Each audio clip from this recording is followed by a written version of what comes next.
Laba Miss Dama Love kyebakola ne Hozambe wa Shifla bekoze obusolosolo ku live banange love empya enyuma byonna binyuma obyerabiddeko abantu bavuddeyo ne bamutabukira ne bamulangira obwenzi nti kati Hozambe amwagaza ki naye avuddemu omwasi bw'atyo n'abatabukira byonna ngenda kubeera nga mbikulaga mu maaso awo so nga ate n'omuyimbi Kazibwe Kapo naye avuddeyo n'akola ekiraamo ekikambwe ekirese bannamawulire nga buli omu akutte ku mutwe nga beewuunya oluvannyuma lw'okulaba ekiraamo ky'omukulu omugenzi Tamale Mirundi Senior nga tekiteekebbwa mu nkola mwatu naye n'asalawo n'avaayo ate akole ekiraamo ekikumpewo ate alabe engeri gye bali kikyusaamu. Naye nga mwasuze mutya muli mutya mwenna abalungi abampuliriza Channel Media kokyali subscribe for more updates like share and comment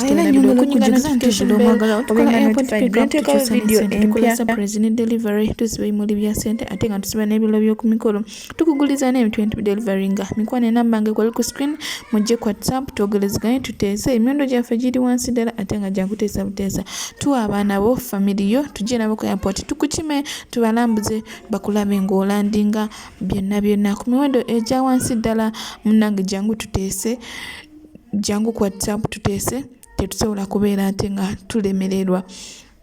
Ngenda kutwala butereevu tusookere ddala ku kiraamo ky'omukulu Kazibwe Kapo ate oluvannyuma tulabe kapo yaffe empya eya Miss Dama ne Hozambe wa Shifla. Omuyimbi Kazibwe Kapo naye avuddeyo n'akola ekiraamo ekitabudde bannamawulire era ekirese abantu nga beekuba obwama. Bino nno byonna bisinzidde ku kiraamo omugenzi Tamale Mirundi kye yaleka akoze ekya abantu kye bavuddeko kubeera nga tebakituukiza so no naye n'ava ku mpewo n'akola ekiraamo kye era nga bw'ogenda okuba nga okyerabirako mu maaso awo. Nze mu bufunze ekisooka kati mmwe muli badongo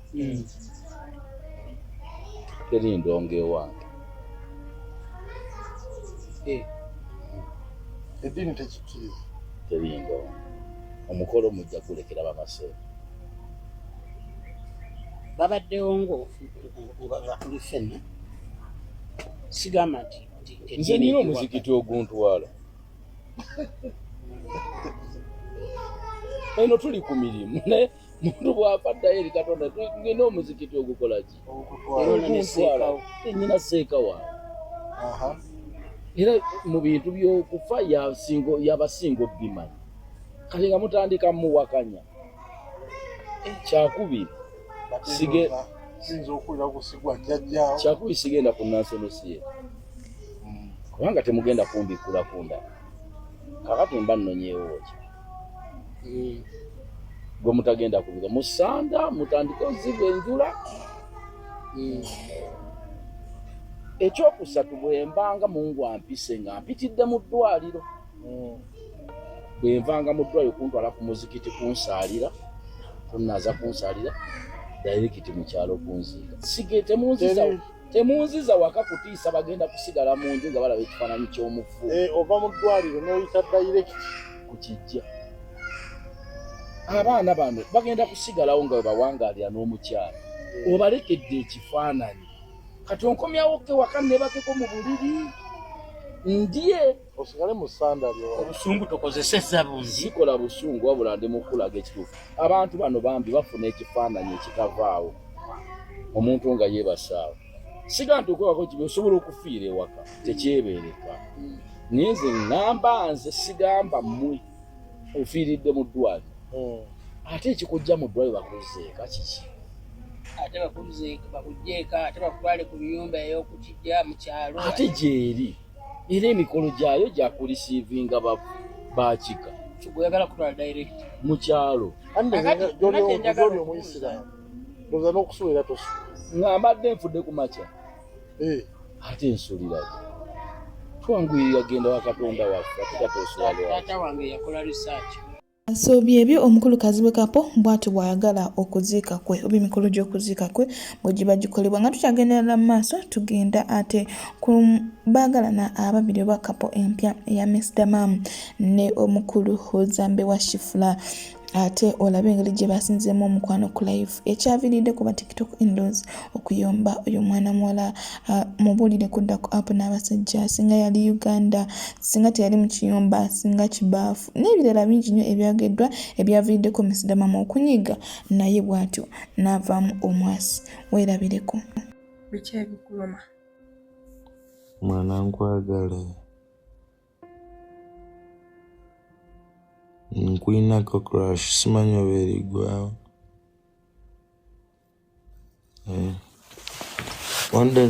Onde nali mbeera eyo osaidize Kawempe Wambogo ninga ngamba banene mala ndaba kuona omukazi onde nekakisobogera nonage ku live.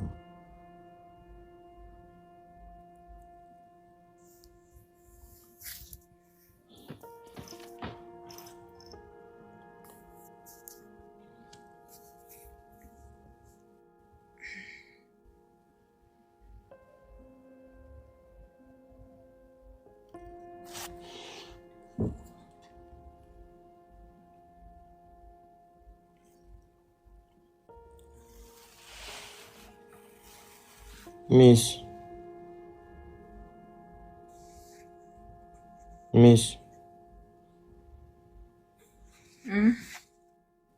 What's the girl? What's the girl? Ani? Lwaki toyitaba? Mpitaba. Tawulira mpitaba. Miss nagenda ekigambo kyange mwana nkulinako crush. Zambe yasinze omukwano ku live Miss Damama ate abantu ekyaviiriddeko ba TikTok in-laws oba social media in-laws okutabukira Miss Damama ne bayomba ne boogera bingi nnyo nti mwana muwala singa taladde mu kiyumba singa kibaafu n'ebirala bingi nnyo ebyazenga byogera. Comment section ng'ekutte omuliro naye njagala olabe gye byaggweredde ate tulyoke tweyongereyo Miss Damama nga atabukidde awo bonna abazenga bamuvuma ebbanga ly'amaze ng'asirise. Segede. Laba nkolera mboti. Laba. Nkolera mboti. Nkolera. I do what? Amalokole. What's that? Kola.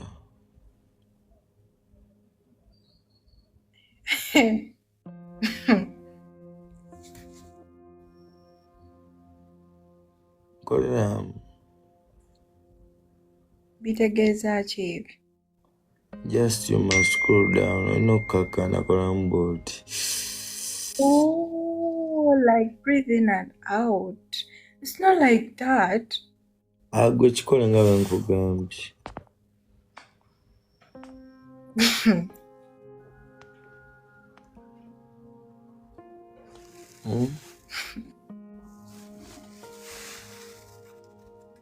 Okay.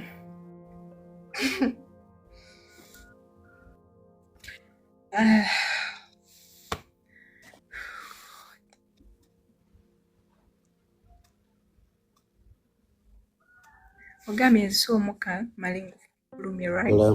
Kola boti.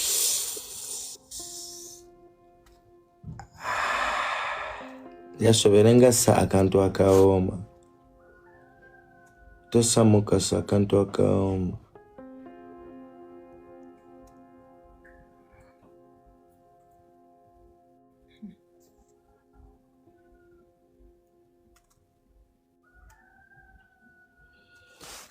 Mwana oyinza okunsuula mu kintu kyesitamanyi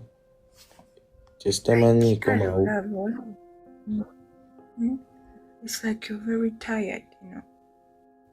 You need to rest. I'm not shitty tired naye omuntu gwenjogera gwe mwana laba emimwa gyo mazima laba ebiso byo.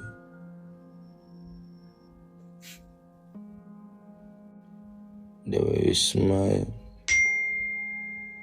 the way you nyam, the way you swing. Onzita, you are killing me. So oluvannyuma lwa live eyo ba TikTok in-laws oba social media in-laws ne bakolera Miss Damam live ez'enjawulo nga bamunenya abeera atya mu mukwano ne Hozambe, abeera atya nadda mu kwemoola na buli musajja, obwenzi obumujjudde n'ebigambo bingi era nga bw'ogenda okubiraba mu maaso awo. Ekyatendebwaliddwa Miss Damam naye n'ava mu kamooli n'avaamu omwasi. Weerabirako ate omala twendowooza mu comment section. Obukira omulala kati n'ekyo ky'Ozambe kidde wano kikuzanyireko. Wenna oli mu kamera weemoola nakutunuulidde ng'olinga Kimakedo ne ngamba laba nneeno mawube nga kyonna kiri muli kyemoola bwe kiti ebiiso. Ozambe bw'awana yenna enjaga emukubya, Ozambe atunula ng'amaze amalinnyire mu kkubo, enjaga emukubye naawe oli wali okanudde bebi mbu weekoze ensonyi. Bannange gukazi gwe nze bannange singa nali nnyina bwenkuyita oba singa nali Saudi nandikulimbye nti jangu ondabeko n'enkukuba oluyi noddamu amagezi. Ogukazi gulungi mu feesi naye wano myane ali muli Ozambe yenna akubiddwa biri muli bwe biti mbukati bebi bulijjo nkwegomba kulinako kulashi n'ekiri kyemodde kitunudde wansi mbu kiva mu kamera kiwulira ensonyi. Kati gwe ku bye bakuwanyowanya wano ku social media okyawulira nsonyi ki? Jasi kituge kyetaaga kutuga okyawulira nsonyi ki? Bakizanyisa oyo content ye kabaliwe bamala oyisawo bye baagala nga bagenda bakiviira nga badde walala ng'era kikomawo. So ebigambo ebyo byanyizizza Miss Damam ekyamujje mu kamooli naye n'akola live namba n'avumawo bonna abantu abazze nga bamuvuma n'abalangira obukadde n'ebirala bingi nnyo ogenda kubeera nga obyerabirako. Omukyalo oyo yabadde mutuufu oba nedda? Miss Damam yabadde mutuufu okubanukula oba nedda? Nsaba okozesa comment section otuwe endowooza yo. Ogenda kunkola ki? What are you gonna do? Miss Damam, tuswala na kuswala. Mbu Miss Damam mulungi naye wano. Owange gw'omuliisa. Ne kasita nsobola osondera omuntu ali mu kizibu okiwulidde. Nsobola oyamba omuntu ali mu kizibu n'akivuunuka. That is the best. Bino musimanyi nkyusa abasajja, simanya nkyusa abasajja. Tebibakwatako okiwulidde, tebibakwatako naawe ekikwasanya lwa nsonga nti naawe oli mu kiyumba weebowa kyova oyasaamirira ku live. Namwefuula abategeere nnyo. Tewali kirala kikwasaamiriza ku live nga kutaba na kiddako mu kiyumba. Oli mu kiyumba naye weebowa. Wala bweyasaamirira ku live. Temumpirangako nga nnyumba n'abantu.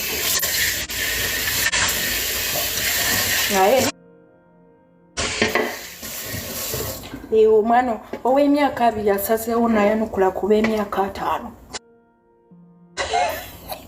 Muli bakulu. Ebyo bye musalako enviiri, mwasalako nviiri kukweka myaka gyammwe naye tugiraba. Muli bakazi bakulu, muleke abaana abato beeyagale. Muli kuba wini bamami, esina gye nyambadde buli ekifulumayo n'oyingiza omumwa, buli ekijja n'oyingiza omumwa, buli ekijja n'oyingiza omumwa.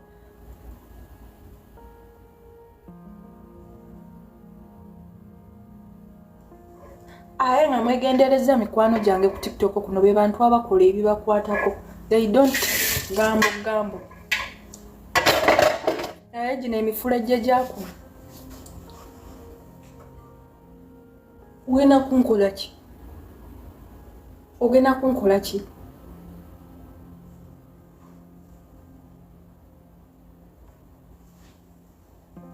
What are you really going to do?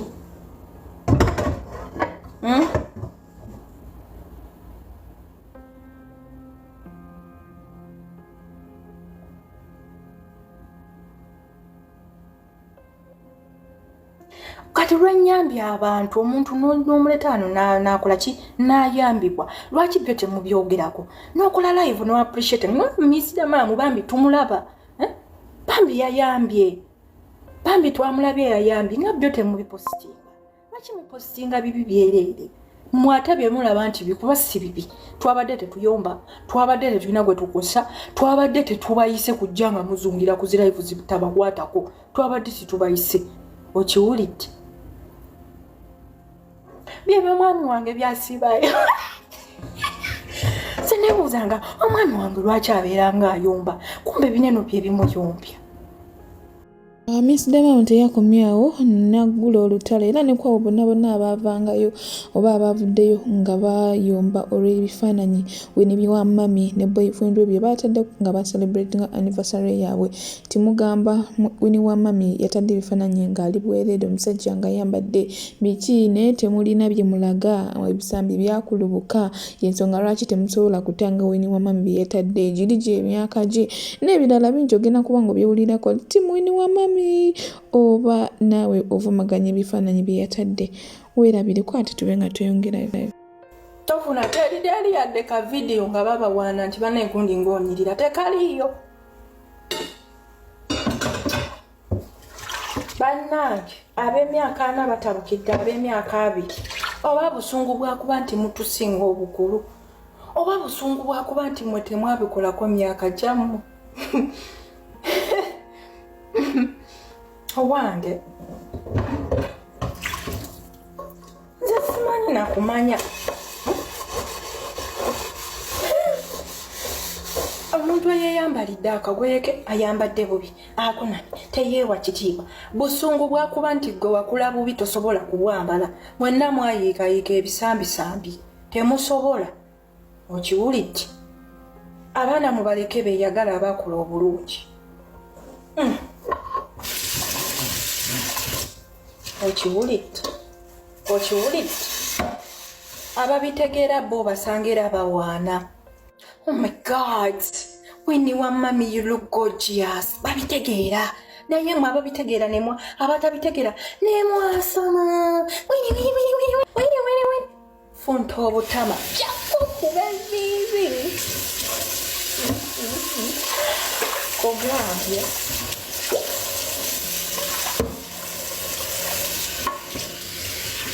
Owaayo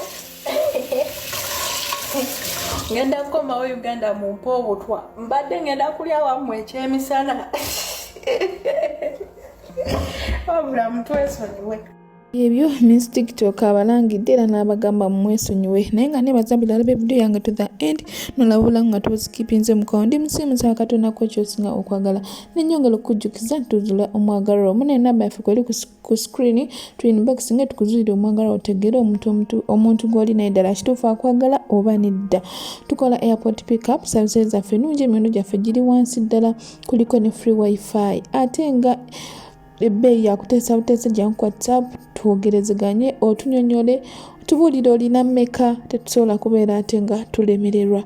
Nange tukyusa ne ssente tukola surprise ne delivery tusiba ebimuli bya ssente tusiba n'ebiro by'okumikono ate nga tukuguliza n'ebintu ne tubideliveringa. Jangu ku WhatsApp twogerezeganye tuteese tutambule ffenna tukuleetera abaana bo tukuleetere famire yo tukuleetere bazadde bo tubalambuze airport bino bye basaba ssente mpitirivu ku masomero nga babalambuza munnange wano ogenda bo kikolera ku bwerere tubalambuze airport bakulabe n'okulaba ng'olandinga ssanyu ki tewandyetaaza okuwa omwana wo oba memories ennungi ezisinga ezo.